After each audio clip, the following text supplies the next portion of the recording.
The future we imagined was all flying cars and jetpacks. Instead, we're facing a world where every purchase trip and even your health is tracked on a single digital ID. Imagine your job replaced by an algorithm that never sleeps or complains. This isn't sci-fi, it's a reality being built under the banners of progress and safety. The year is 2025. The deadline for this global transformation is almost here. We're told it's all to save the planet and create equity, but the details are chilling. The proposed mechanisms involve surveillance and control that would make Orwell blush. We're drifting toward a system where freedoms are rationed for our own good. The seductive narrative. A world in crisis, saved by global policies and tech that promise a seamless, managed life. But what if the update to society installs features like social credit, carbon allowances, and digital currency that can be switched off if you step out of line? The question is, are we paying attention before we reach a point of no return? The plan is called Agenda 2030, a list of 17 Sustainable Development Goals adopted by every UN member state. Ending poverty, zero hunger, clean water, who could argue with that? But this isn't just a wish list, it's a framework to guide national policies everywhere. It's a massive, coordinated effort involving governments, corporations, and global institutions. The real issue isn't the goals, but the how. Enforcing these goals means top-down decisions about how we live, what we consume, and how economies function. Centralization of power always means less for the individual. These goals justify digital currencies, farming regulations, energy standards, and smart cities. Understanding Agenda 2030 is key to seeing the bigger picture behind today's sweeping changes. To implement Agenda 2030, you need powerful digital tools.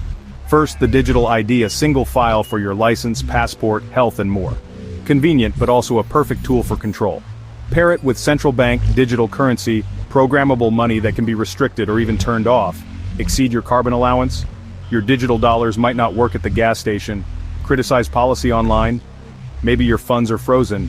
Add mass surveillance, facial recognition everywhere, tracking your movements and purchases.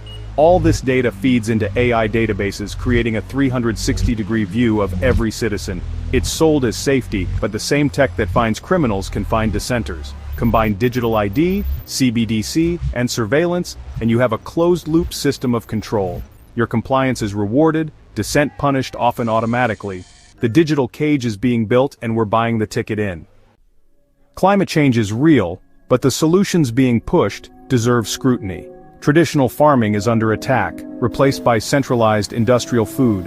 Vertical farms, lab-grown meat, insect protein. Innovation is fine, but this isn't about more choices, it's about removing old ones. The same logic applies to energy. Net zero policies mean mandates that limit your freedom. What car you drive, how you heat your home, even your personal carbon budget. Imagine every flight, steak, or gallon of gas deducted from your allowance, tracked by your digital ID. The result? Less self-sufficiency, more dependency on centralized systems. Your choices shrink, dictated by a top-down agenda. The promise is sustainability, but the price is autonomy. AI isn't coming, it's here, and it's disrupting jobs on a massive scale. White-collar work is no longer safe. Accounting, design, journalism, even coding. The promise is efficiency, but the reality is job loss and uncertainty. The proposed solution? Universal basic income, regular payments from the state, likely via programmable digital currency. But UBI can become a tool for control tied to your social credit or compliance. Beyond jobs, there's transhumanism, merging man and machine, brain-computer interfaces, genetic editing. Who gets these enhancements? The wealthy? A new biological caste system? The push for AI and transhumanism is the technocratic dream, solve everything with data and tech. It's a future that's both fascinating and frightening. Are we ready for what it means to be human in this new world? Agenda 2030's sustainable cities means smart cities. Everything connected, everything monitored. Sensors track traffic, energy, and people, all managed by AI. The cost? Constant surveillance. Every public action recorded, analyzed, and stored. Enter the 15-minute city. All necessities within a short walk or bike ride. Sounds nice, but it can easily become a tool to restrict movement. Electronic barriers, checkpoints, and travel limits between zones are already being proposed. The city becomes an instrument for shaping behavior, not just a place to live. Want to leave your zone? You might need permission or pay a fee. Smart cities could become comfortable, convenient cages. Is efficiency worth the price of freedom? All these trends unite under one philosophy, the Great Reset, championed by the World Economic Forum.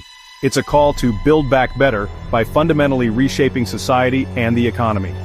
The Great Reset means centralizing power, public and private sectors fused, decisions made by global elites. It's not democracy, it's top-down restructuring justified by constant crisis. The vision: you'll own nothing, everything is a service provided by megacorporations. The Great Reset is the ideology, Agenda 2030 is the roadmap, surveillance, digital currency, and AI are the tools. The promise is safety and equity, but the cost is liberty and sovereignty. Behind the slogans lies a system where people are just resources to be managed. June 27, 2025. The pieces are in place. Digital IDs, CBDCs, surveillance, and climate policies are rolling out now. The changes are incremental, sold as solutions, but add up to a future few would choose if given the full picture. We're being nudged into compliance, freedoms traded for convenience and safety. So what can we do? First, pay attention, look past the headlines, ask questions, support local economies, and protect your privacy. Talk about these issues. Awareness is the antidote to apathy. This isn't a call for panic, but for vigilance. The future isn't written yet. Centralization and control are not inevitable. We're at a crossroads. One path leads to more surveillance, the other to freedom and individuality. The alarm is ringing, it's time to wake up.